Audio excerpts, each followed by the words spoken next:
ગીતા અધ્યાય 1 શ્લોક 6 યુધામન્યુશ્ચ વિક્રાંતઃ ઉત્તમૌજાશ્ચ વીર્યવાન સૌભદ્રો દ્રૌપદેયાશ્ચ સર્વ એવ મહારથાઃ અર્થાત યુધામન્યુ પરાક્રમી ઉત્તમૌજા, સુભદ્રાનો પુત્ર અભિમન્યુ અને દ્રૌપદીના પુત્રો આ બધા મહારથીઓ પણ પાંડવોની તરફ છે.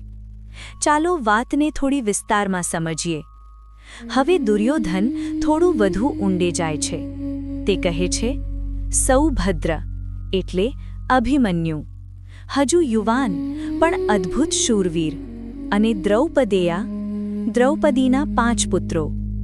ધ્યાન આપજો, આ તો નવી પેઢી છે, યુવાન છે, ઉત્સાહથી ભરપૂર છે. આનો અર્થ શું? પાંડવોની બાજુએ ફક્ત જૂના મહારથીઓ જ નથી, પણ નવી શક્તિ પણ છે. દુર્યોધન શું અનુભવે છે? તેને સમજાય છે કે સામે માત્ર શક્તિ નહીં, પણ ઉત્સાહ અને આદર્શ પણ છે. યુવાન પેઢી ત્યાં છે જ્યાં આશા છે, અને જ્યાં આશા હોય ત્યાં હિંમત ઘણી હોય છે. એક ભાવસભર સત્ય. અભિમન્યુનું નામ સાંભળતા જ મન થોડું થંભી જાય છે.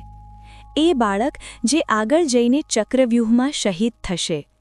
હજુ યુદ્ધ શરૂ પણ નથી થયું, પણ ગીતા આપણને યાદ અપાવે છે આ યુદ્ધમાં કેટલી બલિદાનો જોડાયેલી છે. જીવન માટે સંદેશ. આ શ્લોક આપણને એક મોટી વાત શીખવે છે. જ્યારે ધર્મની લડાઈ હોય ત્યારે ફક્ત અનુભવી લોકો જ નહીં, પણ નવી પેઢી પણ ઊભી થાય છે. ધર્મ એક પેઢીથી બીજી પેઢીમાં વહે છે. હવે દુર્યોધન પાંડવોની બાજુ ગણાવી ચૂક્યો. આગળના શ્લોકમાં તે પોતાની સેનાની વાત કરશે, અને ત્યાં તેની ભાષા અને ભાવ થોડા બદલાય છે. ચાલો આગળ વધીએ. પ્રણામ.